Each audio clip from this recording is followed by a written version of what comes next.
Vehicle రోడ్డుకి సైడ్కి park చేసి 150 రూపాయలు పెట్టి దీన్ని కొనుక్కొని పెట్రోల్ బంక్ వచ్చారు. దీంట్లో నింపుకొని తర్వాత వాహనంలో పోతాను. కానీ ఇక్కడ వచ్చినటువంటి వాళ్ళకి చేదు అనుభవం ఎదురైంది. మేము ఏ రకమైనటువంటి పెట్రోల్ కానీ డీజిల్ కానీ బాటిల్స్లో క్యాన్స్లో ఇవ్వము అని చెప్పేసి తెగేసి చెప్తున్నారంట. కొన్ని గంటలుగా వీళ్ళు వెయిట్ చేస్తూ ఉన్నారు. సో మీ వెహికల్ ఎక్కడ అయిపోయింది, ఎంతసేపు అవుతుంది మీరు? ఇక్కడ వచ్చి మేము 2 hours అయింది. మా బండి అక్కడ ఫ్యూల్ అయిపోయింది ఆల్రెడీ. ఇక్కడ వచ్చిన తర్వాత కూడా 2 hours నుంచి రిక్వెస్ట్ చేస్తున్నాను. ట్రాఫిక్లో ఉన్నదంటే ట్రాఫిక్ ఆల్రెడీ ఎస్ఐకి మాట్లాడినా, మన ట్రాఫిక్ పోలీస్ వాళ్ళకి మాట్లాడారు. వాళ్ళు ఎవరు సార్ మనకు ఇది ఇస్తలేరు, మరి రెస్పాన్స్ ఇస్తలేరు మంచిగా. ఎంత దూరం అయిపోయింది మీ బండి? ఒక 500 మీటర్స్, 500 మీటర్స్ ఇటుకి వెళ్ళి. అయితే మేము నిన్న ఎందుకంటే మా ఫ్యూల్ కూడా కాకపోతుండే, ఎందుకంటే ఈరోజు కావడం కారణం ఏమిటంటే నిన్న మేము ఎక్కడ పోయినామా అక్కడ మాకు ఫ్యూల్ దొరకలే.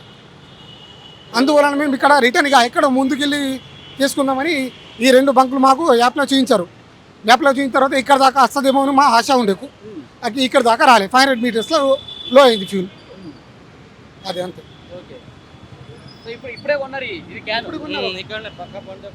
పెట్రోల్ తీసుకుందామని ఆశతోనే కొన్నాం మేము.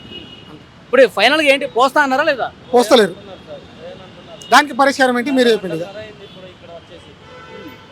2 hours కంటే ఎక్కువైంది. రిక్వెస్ట్ చాలా చేసినాం మేము. వాళ్ళు అంటే దీంట్లో పోయానంటారు. మేము డబ్బులు కూడా నీకు కావాలంటే కార్ తీసుకెళ్ళారు కదా సార్. మేము బైక్ అయితే ఎట్లయినా తీసుకోవచ్చు, కార్ అని మేము తీసుకెళ్ళలేకపోతున్నాము. సో వీళ్ళ ఇబ్బంది క్లియర్గా అర్థమవుతుంది. మధ్యలో కారు ఆగిపోయింది.